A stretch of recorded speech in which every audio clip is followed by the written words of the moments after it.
Përshëndetje. Një gjë që kam kuptuar është që ne vazhdimisht përpiqemi të krijojmë pengesa të vogla në mënyrë që të ulim mundësinë e bërjes së gjës që duam të bëjmë.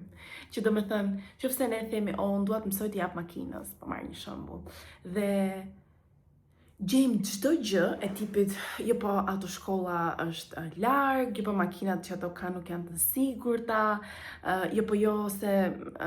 derisa të bëhet X rrugë që lidh shtëpinë time me punën, nuk do më duhet makina, se prap do vazhdoj që të bëj këtë mënyrën tjetër të transportit, etj, dhe I rreshtojmë këto pengesat ose arsyet, sigurisht për ne janë arsye, shumë të forta pse ne nuk duhet bëjmë atë gjën që është pak e frikshme ose është pak ndryshe për të bërë, dhe si përfundim ndodh që nuk e bëjmë atë gjën, edhe e kemi diçka që na varet gjatë gjithë kohës në mendje, që pse se kemi bërë, është një mënyrë se si mund të gjykojmë veten tonë, është edhe diçka për cilën nuk do jemi shumë krenar, mund ta fshehim, mund të ndodhi që dikush na I vendos në duke dhe ne marrim shumë inat sepse ai personi na ka gjykuar në këtë pikë, ndërkohë që jemi ne, të cilët kemi rreshtuar një sër arsyesh, justifikimesh, mënyrash fshehjeje që mos të arrijmë atë gjën që themi që duam të arrijmë. Për mua, një nga këto është pikërisht ndarja e informacionit në një formë që të jetë për mua, për mendimin tim, sa më thjesht e përtypshme, sa më thjesht e kuptueshme, dhe vazhdimisht e gjej veten që shkoj sa nga një karrige te karrigja tjetër. E tipit, unë dua të jap këtë informacion edhe e shkruaj informacionin si e mendoj unë, dhe pastaj them, prit se ndoshta kjo nuk kuptohet, ose prit se ndoshta duhet vendos X foto, pastaj vendos ta foto që mua më bëjnë sens, dhe pastaj them, ndoshta nuk është kuptuar mesazhi. Dhe duke bërë këtë kalimin sa në një palë këpucë në këpucët e tjera, humbet shumë kohë, normalisht, edhe kostoja nuk është asnjëherë e rikthyeshme në këtë rast, dhe kryesisht është kosto kohe. Ne mund të krijojmë nga asgjëja shumë çka, po çështja e kohës është diçka e pasfidueshme në këtë aspekt. Është shumë e vështirë që ne të krijojmë kohë, ndërkohë që po mund të krijojmë më shumë të ardhura, mund të krijojmë më shumë njohuri, mund të bëjmë studime, mund të krijojmë më shumë shoqëri, mund të rrisim familjen tonë. Të gjitha këto, ndërsa kur flasim për çështjen e kohës, bëhet shumë e vështirë që ti të kesh një laborator që ti bën dy molekula bashk, I rrotullon aty dhe pastaj krijon kohë. Dhe do doja që për këtë pikë, për çështjen e krijimit apo zhvlerësimit apo përdorimit të kohës, të flitej pak më shumë. Më duket sikur shpenzojmë shumë kohë për të vendosur në pah ose për të bërë për t'i dhënë rëndësi artificiale gjërave që nuk e kanë atë lloj rëndësie, dhe kur flitet për mënyrën se si ne shpenzojmë kohën, nuk e vlerësojmë mjaftueshëm. Pra, për ne është okay që të presim në radhë, nuk e di, të ulemi në një kafe dhe të presim derisa të vijë kamarjeri, pavarësisht se nuk është se na pëlqen shumë ajo kafja aty, nuk është se shërbimi është shumë I mirë, pra nuk kemi një arsye, një incentiv, diçka shumë të rëndësishme për të pritur, është okay, se s'ka gjë, thjesht prita 10 minuta, ose s'ka gjë, prita çarkore. Ndërkohë po ta shikojmë ditën vazhdimisht, po të shënojmë këto minutat, edhe këto mund të kisha një grafik. Një arsye pse kam shtyrë vazhdimisht bërjen e videove ishte sepse doja që të kisha një grafik që shfaqej. Po mund ta imagjinojmë. Se si mblinden minutat gjatë ditës që ne keq shpenzojmë. Duke nisur që nga shtypja e alarmit, që themi hade 5 minuta, hade 10 minuta. Edhe unë jam shumë fajtore për këtë gjë, veçanërisht kur janë ditët me shi ose pak të zymta si sot. Dhe në fund të ditës kemi parë që një pjesë, 4 orë, 3-4 orë kemi kaluar në telefon, x shumatore orë që kemi kaluar duke shkuar, duke ardhur nga puna, duke ngecur në trafik, një shumë tjetër e kemi kaluar duke pritur që kolegu të mbaroj punën e vet në mënyrë që ne ta marrim dhe ta çojmë përpara. Një pjesë tjetër kjo, një pjesë tjetër ajo, ndoshta kjo, tani pata një kështu, ndoshta kjo është arsyeja pse më pëlqejnë shumë tenxherët e presionit, sepse në një mënyrë shumë të shpejtë, edhe do thoya shumë të shijshme, ndoshta jo aq sa po të bëj slow cooking, gatimi ngadalë, maca ime derisa pora nga një tavolinë e lartë, por ja doli. edhe në një video tjetër mund të flasim për gjitha mësimet që Leila më ka dhënë. Është shumë interesante, do thoya që të mësonim nga qeniet e tjera. Po anyway, një kudos për një vlerësim për danxherët e presionit dhe për ata që nuk i pëlqejnë, prapë e kuptoj, thjesht siç po thoya fiksimi im i shëndetshëm, duke qenë që ka raste që nuk e respektoj, me kohën është diçka që do doja të mësoj në shkolla. Nëse në shkolla do na edukohej mënyra se si i qasemi faktit që mund të kemi shumë çka në kontroll, duke qenë që jemi këto qeniet që pretendohet nëpërmjet bashkëpunimit, nëpërmjet empatisë, socializimit, gjitha me radhë kanë krijuar të lloj sistemesh që funksionojnë, që ndihmojnë, që jemi ne duke kujdesur për botën e gjithë këtë gjën e mbi njeriut. Mendoj që këtë çështje nuk e diskutoj mjaftueshëm. Kur vjen puna te koha, besoj se një nga momentet më të rëndësishme, ose një nga momentet e rëndësishme të përballjes me kohën është kur rriten fëmijët. Ti i shikon si bebe dhe pastaj në një periudhë teorikisht ne themi 3-4 vjet, megjithëse ato mund të ndihet si një kohë 5-6 muaj, pra nuk ka të njëjtën raport, edhe kjo është një çështje tjetër te koha. Shikojmë që ka ndryshuar tërësisht nga qeniet të cilat ishin totalisht të varura nga ne, papritur janë bërë të pavarur me karakterin e vet, mund ta shikojmë shumë te binjakët, me mënyrën se si shikojmë botën që është shumë e ndryshme nga tjetri. Dhe më duket shumë interesante se si ne kemi raste të tilla vazhdimisht, po marr këtë shembull, po mund të marr edhe shembuj të tjerë kur e gjejmë veten tonë dhe shikojmë në foto ku kemi qenë adoleshentë dhe papritur jemi të rritur tani, ato të rriturit që atëherë mendonim që do e kishim çdo gjë në rregull dhe nuk kuptojmë se si koha midis ka kaluar. Do doja që me këto po them hapësirat gri ose hapësirat ambigue, ku ti sikur nuk ke një përgjigje, sikur mund të jetë kjo, mund të jetë ajo, por nuk e di ose nuk ke asnjë ide, do ishte shumë mirë sikur të qëndronim pak më gjatë. Shpeshherë marrim trajtime apo mbi vendosemi me gjithë fuqinë tonë në çështje që ne i dimë brenda dhe jashtë, në çështje që ne i kemi diskutuar, vazhdojmë i diskutojmë, i kemi dhënë fjalë, i kemi dhënë hapësirë në mendjen tonë, por kur vjen puna për disa çështje të cilat jo domosdoshmërisht janë, nuk e di, ndoshta të kuptueshme ose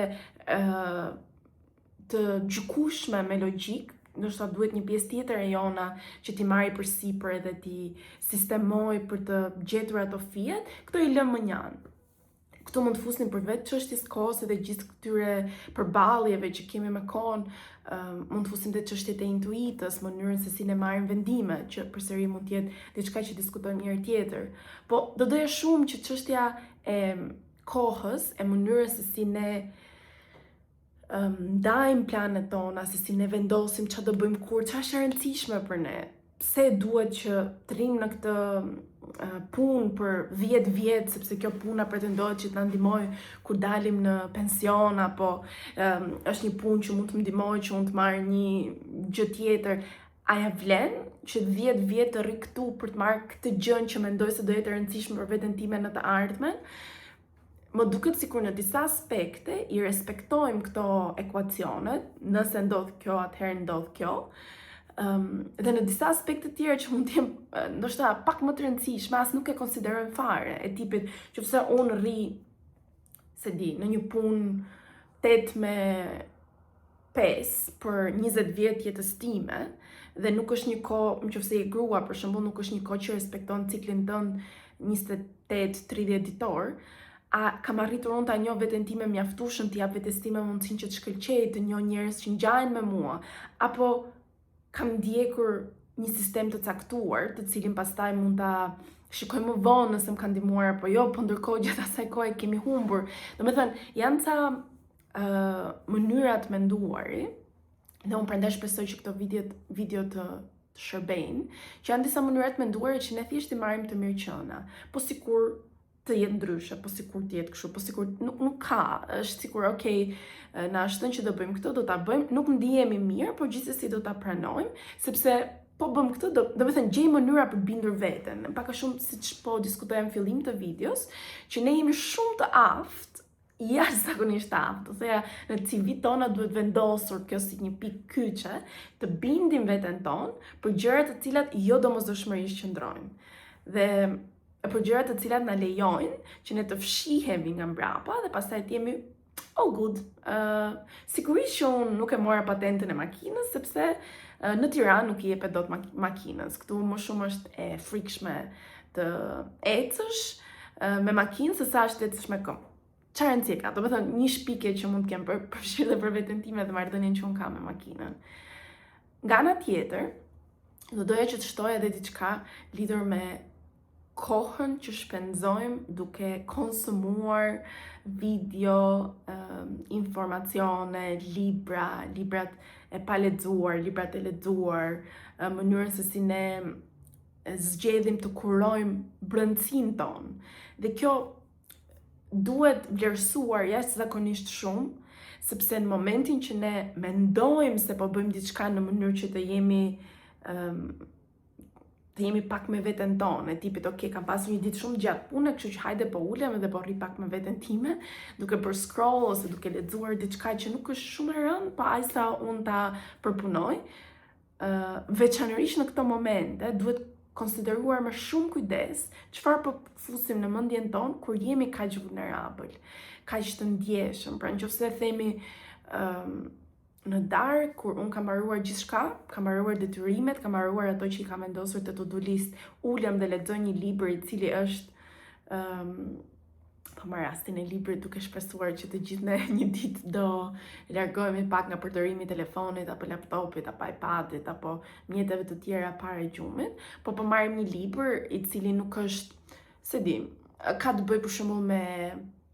monstra, horrore, po shikoj një nga librat e mi që po lexoj në formë pak kompulsive këto kohë.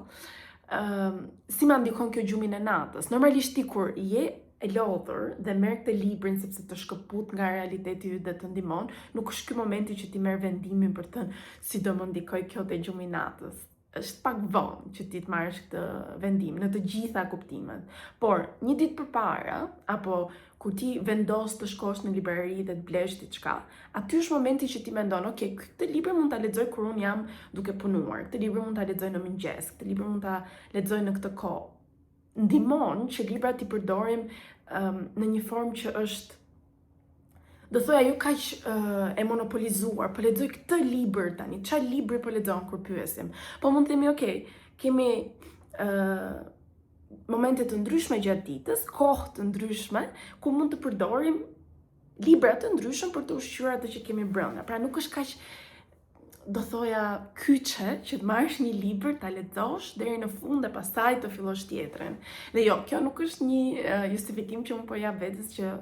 të lexoj shumë libra njëkohësisht. Po është një mënyrë se si të dalim nga ky rrethi ynë i fajësimit dhe të kuptojmë se si trupi ynë të përfitonte më shumë nga ajo që ne japim. Mendoj që gjatë ditës, në vend që të planifikojmë vetëm çfarë takime shkemi, apo të planifikojmë çfarë detyrime shkemi, duhet të planifikojmë qoftë edhe thjesht duke i ngjyrosur apo duke krijuar boxes, kutijat e kalendarit tona në telefon, cilat janë orët e ditës që ti e di që do jesh shumë produktive apo që ke shumë energji apo që është një kohë e ditës që ti e di që do kesh përqendrim, do jesh mbi gjithçka që të është dhënë, dhe cila është një periudhë tjetër e ditës që ti e di që thjesht nuk funksionon. Normalisht që të fish këtu te kjo dituria, duhet të kesh mbajtur pak ditar për të kuptuar si funksionon gjatë ditës, kur janë ditët e tua më të mira, të duhet një periudhë përpara se sa të vish këtu. Po themi që je këtu, ndihmon shumë të skedulosh kohën tënde në bazë të energjisë edhe asaj që ti mund të fusësh. Dhe jo thjesht të mendosh që çdo ditë në orën 9 unë do shkoj në palestër, se unë çdo ditë në orën 9 zgjohem njësoj, apo kam të njëjtën energji, apo kam të njëjtën gjumnate. Mendoj përsëri që koha si koncept duhet diskutuar pak më shumë për mënyrën se si ne i qasemi për ditëshmërisë. Diskutojmë shumë për çështjen e disiplinës, motivimit, ushqimit, aktivitetit fizik, gjendjes psikologjike, gjendjes mendore, shpirtërore, dhe kjo është një gjë që vjen dhe ikën, edhe pastaj kemi këta shkencëtarë, filozofë, njerëzit që jetojnë për të menduar në një formë të jashtëzakonshme, do thoja, që na thonë, shiko, është kjo gjëja tjetër që duhet ta konsideroni, duhet të shikoni se si mund ta përmirësoni. Pastaj kemi sigurisht edhe një moment në jetë që është humbja e jetës ose e një prej jetëve, nëse na pëlqen ta quajmë kështu, sepse ne në shqip themi ndërroj jetë, shkojmë nga një jetë në tjetrën, ku ti kupton pak më shumë për çështjen e kohës. Edhe kjo është një temë që prap nuk diskutohet mjaftueshëm, si përballemi kur humbasim dikë. Çfarë mund të ndodhi, çfarë nuk duhet të ndodhi, si mund t'i qasemi vetes tonë nëse ne kemi humbur dikë, si mund t'na qasen të tjerët. Nuk ka një manual. Ka një manual për 2-3 ditët e para, ceremonit, pjesa kulturore në varësi të ku ti jeton, se çfarë respektohet, çfarë duhet kesh parasysh, por për ty si njeri, kur ti ecën në jetën tënde përsëri, po pa dikë që ti ke dashur shumë, nuk ke një mënyrë për të jetuar ditët e tua. Je gjatë gjithë kohës, mund të jap një sfidë që të numëroni sa herë thoni kohë në ditën tuaj, duke e zbuluar as you go. Ecën edhe shikon, kjo funksionon, kjo nuk funksionon. Gjë që është dakord nëse flasim për grif, për zinë, për pikëllimin, për ngarkesën, po koha është diçka tjetër. Dhe këtu mendoj që nëse do ishte diskutuar pak më shumë, ndërkohë që ne rriteshim të paktën, dhe nuk do ishte gjithçka organizuar në orë 40-45 minuta, 5 minuta pushim, bie zilja në klasë, vjen zysha, do të thënë një lloj mënyre shumë e kontrolluar, sikur ne jemi mbi kohën dhe koha përdoret për gjërat që ne duam. Besoj se do kishim pasur aftësinë për të qenë të rritur pak më të lidhur me të tjerët, me natyrën, me mënyrën se si marrim vendime, me mënyrën se si shikojmë prioritete, caktojmë prioritete në jetën tonë, çka ka rëndësi dhe çka jo. Kështu jetojmë si gjysmë zgjuar, sikur ka një strukturë që e ndjekim, po edhe mund mos ta ndjekim. Ka ditë që themi, do i bëj gjitha këto, dhe ka ditë tjera që themi, s'kam fuqi të bëj gjitha këto. Dhe mendoj në fund të gjithë këtij renti tim, mendoj që është shumë e rëndësishme të shkruajmë, të lexojmë, të diskutojmë për këtë variabël, të cilën e trajtojmë vetëm kur ka një urgjencë. Dhe nuk e trajtojmë në përditshmëri. Në përditshmëri duket sikur është okay që ta humbasim, është okay që t'i japim ca pjesë tona këtij zotit ose perëndisë së panjohur, po në momentet që ka urgjencë, atëherë ne do i drejtojmë dhe do kemi komunikim të drejtë për drejtë. Kështu. Do doja shumë që të dëgjoj edhe çfarë mendoni ju. Megjithatë ju nuk jeni këtu ndërkohë që unë po regjistroj dhe nuk do rresht se qenie e çuditshme pjesa e regjistrimit të videove ndonjëherë. Kështu. Bye.